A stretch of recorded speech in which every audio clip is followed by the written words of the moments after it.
Hello every one, welcome back. ഇന്ന് നമുക്കൊരു നാടൻ ചോറുണ്ടാലോ. ഇന്നെൻ്റെ ഓഫായിരുന്നു. അപ്പോൾ രാവിലെ തന്നെ ഞാൻ നല്ല ചോറും കറിയൊക്കെ ഉണ്ടാക്കി. നല്ല ചൂട് ചോറ്. അതിൻ്റെ കൂടെ ഞാൻ ഉണ്ടാക്കിയത് കോവയ്ക്ക തോരൻ എന്ന് പറഞ്ഞാൽ തേങ്ങയൊക്കെ നല്ലതായിട്ട് അങ്ങിട്ടു. അത് കഴിഞ്ഞിട്ട് പിന്നെ നല്ല കാച്ചിയ മോര്. ഇത് നാട്ടിലെ മോരാണ്, തൈരാണ്. അതിവിടുന്ന് നമുക്ക് മലയാളി കടയിൽ നിന്ന് കിട്ടിയാണ്. അത് കഴിഞ്ഞിട്ട് പിന്നെ ഇത് പൊട്ടാറ്റോ മെഴുക്കുവരട്ടി. പക്ഷേ എൻ്റെ മെഴുക്കുവരട്ടി ഒന്ന് കരിഞ്ഞു പോയി. പക്ഷെ കുഴപ്പമില്ല, തിന്നുന്ന ലായക്കാണ്. അത് കഴിഞ്ഞിട്ട് ഇതാണ് ഞങ്ങളുടെ സ്റ്റാർ ഇന്നത്തെ ഫുഡിൻ്റെ.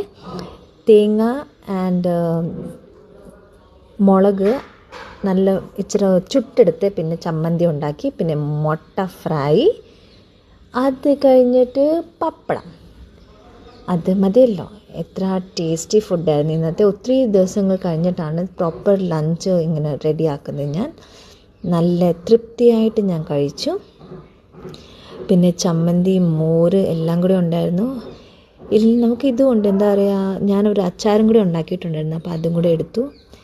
എല്ലാം കൂടെ ഒന്നിച്ചിരുന്ന് കുഴച്ചൊക്കെ അങ്ങ് കഴിച്ചു. ടേസ്റ്റിയാണ്. നമുക്കിപ്പോൾ ഇതെങ്ങനെ ഉണ്ടെന്ന്. മോര് ഭയങ്കര ഒരു പുളിയായിരുന്നു, പക്ഷെ എന്നാലും കുഴപ്പമില്ല, ടേസ്റ്റിയൊക്കെ ആയിരുന്നു. ഇത് സോ യം. ഒത്തിരിയും ദിവസങ്ങൾ കഴിഞ്ഞിട്ടാണ് ഇങ്ങനെ പ്രോപ്പർ ലഞ്ച് കഴിക്കുന്നത് ഞാൻ. ചലോ, എന്നാൽ കാണാം നെക്സ്റ്റ് വീഡിയോയിൽ. Bye, take care.